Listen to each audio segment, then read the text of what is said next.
ako talaga nahihiwagaan sa nangyayari ngayon sa ating pamahalaan o mga ahensya ng ating gobyerno. Sapagkat mga kaupak, noong panahon, noong mga two president kay Pangulong Noynoy Aquino, ang confidential ang Office of the President lang. Mga kaupak, at saka alam mo kung magkano ang halaga nun? 500 million. Noong panahon ni Pangulong Duterte, lumubo ito ng billion o 4 billion. Naku, alam niyo mga kaupak, talagang ilan lang taon lang naman ang nakaraan. Bakit ang bilis yata ng pagtaas ng ating mga confidential fund? Alam niyo mga kaupak, kasi ganito yan, siguro, katanggap-tanggap yung magtataas ng 2 million, 3 million. Pero hindi katanggap-tanggap yung pagtaas na halos multiply sa 10 ang pagtaas. Alam niyo mga kapatid, bakit? Ang mga ahensya natin ng pamahalaan na hindi naman kinakailangan or dati walang mga confidential fund, ngayon meron na. Katulad ng Department of Education. Nako, si Sara Duterte. Alam niyo mga kaupak, ang mga nakaraang DepEd Secretary, walang confidential fund. At saka malinaw sa batas na inilabas ng COA na kailang circular na ang may confidential fund ay ginagamit lang dapat sa mga nangangailangan ng mga security. Halimbawa, yung safety ng ating bansa. Halimbawa, pagproteksyon sa mga mayang Pilipino, katulad ng intelligence, pag-alam sa mga ito kung saan ito ginagamit ito ng national defense, pero ito ay na-address sa Office of the President dahil siya lang ang may confidential fund. Kaya nga nagtataka ako kung mga kaupak, nagtataka lang ako, pati nung nakaraan, nangyari ito nung nakaraan. Dahil ang Department of Education, meron na sila confidential fund. So, mga kaupak, ngayon, meron na naman propose na 500 million, naku, katumbas na siya mga kaupak, ng confidential fund nung panahon ni Pangulong Noynoy Aquino. Meron siyang 500 sa Office of the President. At, sorry. Sa DepEd, meron siyang confidential fund. Tapos sa kanyang, kasi si Vice President Sara Duterte, siya rin ang DepEd Secretary. Sa kanyang Vice President, meron din siya. So pinagsama yung 500 at saka 150, magiging 650 million ang kay Sara Duterte confidential fund na kung saan ang mga nakaraang Vice President at especially ang mga sekretary ng ating pamahalaan ay walang confidential fund. Yung kay panahon ni Pinoy, si Loistro, at saka itong nakaraan, yung kay Pangulong Duterte, wala rin confidential fund. Ngayon, naku mga kaupak, ito napaka hindi magandang tingnan. Kasi, kapag ito ay pinapayagan natin, actually ang dapat na hindi pumapayag nito ang Kongreso. Diba? Hinaharang ito. Kasi proposed budget ito ng Office of the President na kung saan ang ahensya na alter ego dyan niyang Office of the President ay ang Department of Budget and Management. Dapat, ang ating mga mambabatas, congressman at senador, hinaharang. Pero, mga kaupak, hindi pa naman ito final. Pero wala na mangyayari. Magiging yun na. Kasi nangyari na nung nakaraan. So, ang mga susunod na mga DepEd Secretary, magkakaroon na sila ng confidential fund. Ang tanong, bakit kailangan ng confidential fund sa Department of Education? Ito daw para daw yung mga bata daw nare-recruit. Alam nyo mga kaupak, kung meron mang ganyan na nire-recruit ng mga kaliwa ang mga batang estudyante, ano ang ginagawa ng ating intelligence fund na meron na sila na sa pamamagitan ng Office of the President? Bakit parang sasapawan pa ba ng DepEd Department ang National Intelligence? Di ba? Na ito ang may trabaho ito ng ating mga kasundaluhan at kapulisan. Kaya ngayon mga kaubak, masakit, hindi na masakit, ibig sabihin, mahirap ito kasi ang susunod na mga sekretary, pwede nila ito susugan. Na ay, pwede pala magkaroon ng confidential fund. Ngayon, alam mo mga kaubak, ang separate na, ang confidential fund na pinupropose ngayon nila ang Department of National Defense.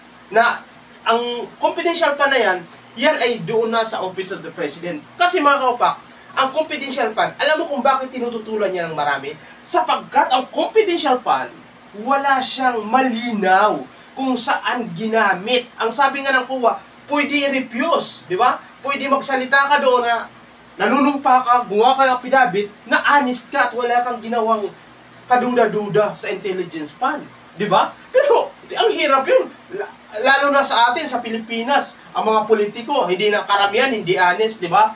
So, kaya ang confidential fund, nagkakaroon siya ng idea, kumbaga, pwede siya gamitin sa mali, di ba? Yung pera ng taong bayan, yung tax ng taong bayan, nagagamit sa mali. Kasi, hindi gina-justify ang confidential fund, kaya nga confidential kung paano ginastos. Basta, gagawa ka lang daw ng affidavit, na ito ginamit sa intelligence, so, wala na.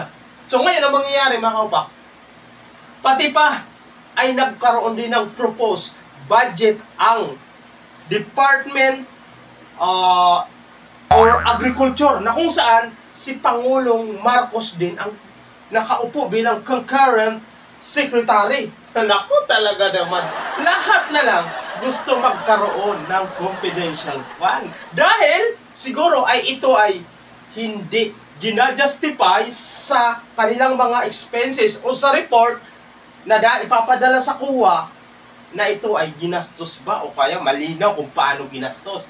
Alam niyo mga kapak, maski yung meron tayong mga budget sa ating mga local government na tinitingnan ng COA, maski yun naduduktor. Diba? Naduduktor ang mga yun. Yung mga mapilis para pinagkakakitaan ng ating mga korap na politiko. Pero, yung confidential fund, walang ganun. Sasabihin na mag-file ka lang ng affidavit na naging honest ka sa paggastos, yun na yun. Kaya nga, ang confidential fund, source ito ng corruption.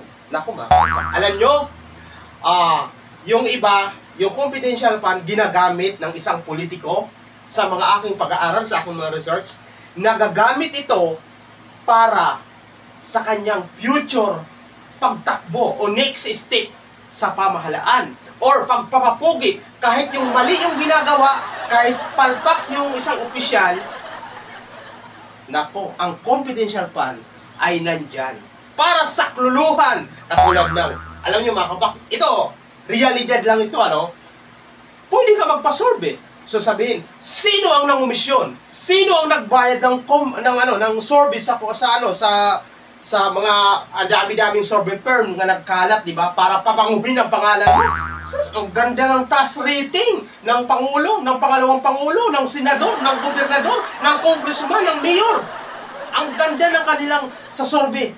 Yan, malamang mga kaupak, maaari dyan ginagamit ang mga confidential fund dahil wala ito malinaw kung paano ito ginagastos o walang resibo.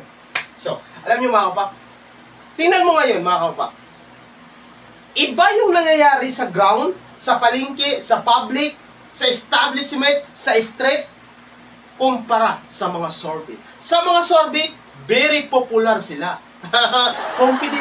confidential more pa. So alam niyo mga kapak, ito sad talaga to, Hindi dapat pinapayagan ng ating mambabatas na magkaroon ang mga alter ego ng ating Pangulo ng confidential fund kasi baka ito nagagamit lang sa hindi tama. Sayang ang pera ng taong bayan. Kasi mga kabak, alam nyo, nangungutang tayo, ang laki ng kakulangan nating budget. Ang mga hospital, ang mga school, ang mga kalsada, ang transport, o ang mga ahensya ng ating pamahalaan ay kinakapo sa serbisyo dahil kulang sa budget. Tapos malalaman mo, ang mga ahensya ng ating pamahalaan na wala naman dati confidential fund ay mayroon na at bilyon pa. O di ba? So, ang mga senador, congressman, dapat hindi nila pinapayagan. Kasi kapag pinayagan nila yan, ang mga susunod na mga secretary, mga department, sasabihin nila yan. Bakit nung nakaraang administration pinayagan? O di ba? Kaya ito hindi maganda na pinapayagan ito ng mga mababatas dahil ito ay hindi malinaw kung paano ginagastos ang confidential fund. May nabasa nga ako report mga kaupak na ang confidential fund pwede mo i-refuse o hindi sagutin. Kaya nga siya confidential fund. Basta mag-submit ka lang na ginamit mo, that's it. O di ba? Kaya dapat hindi ito pinapayagan ng mga mambabatas. So, ngayon, tandaan natin kung sino yung mga senador na haharang sa mga ganyan at saka papabor dahil pwede natin yan hindi na iboto sa susunod na eleksyon. Ganon din ang mga congressman kasi sila ang magkakasama. Kung papayagan ba nila ang mga confidential fund ng iba't ibang ahensya? O, di ba? So, ngayon mga kabak, nako, alam nyo, malamang papayagan yan. Kasi, ang mangyayari yan mga kaupak, haharangin yan ng ilang senador, ilang mambabatas, pero at the end of the day, magbubutuhan yan. Kapag magbutuhan sa isang demokrasyang bansa, mananalo ang maraming may kasabwat. Ay, may kasabwat, maraming kapartido ang ibig ko sabihin. So, wala ka magagawa, papayagan pa rin yan. Pero sana ako, to be honest sa akin, hindi naman ako magagalit na ganyan. Kahit sinong Pilipino, mga tao, hindi magagalit sa confidential fund kung ito ay ginagamit sa tama. Katulad ng pagbabantay sa patuloy ng pambubuli sa atin ng West Philippine Sea ng China. Pwede natin gamitin doon. Pwede tayo magpondo ng mga pagbili ng kagamitan, pambili ng mga intelligence arms natin para sa ating soberenya, yun, doon dapat ginagamit ang confidential fund. Ngayon mga kaupak, si Pangulong Marcos, alam nyo kung magkano ang hinihingi niya confidential fund? 1.4 billion. Naku, nakakalula. Alam nyo mga kaupak, mahina ako sa math, pero kung yun ay ilalagay mo sa mga kama, sa mga pampublikong hospital, mga higaan, na mga kulang kagamitan, napakaraming hospital ang mabibigyan noon. Iyan ay travel expenses lang ni Pangulong Marcos. Kaya mga kabak, ang confidential fund sa mga nakarang administration, tanging sa presidente lang at hindi ganyang kalaki. At ang confidential fund, ginagamit sa national intelligence o interes ng ating bayan, katulad ng pagtatanggol ng ating soberenya o seguridad ng ating mga kababayan. At higit sa lahat, seguridad ng ating bansa. Hanggang sa muli mga kabak! Bye!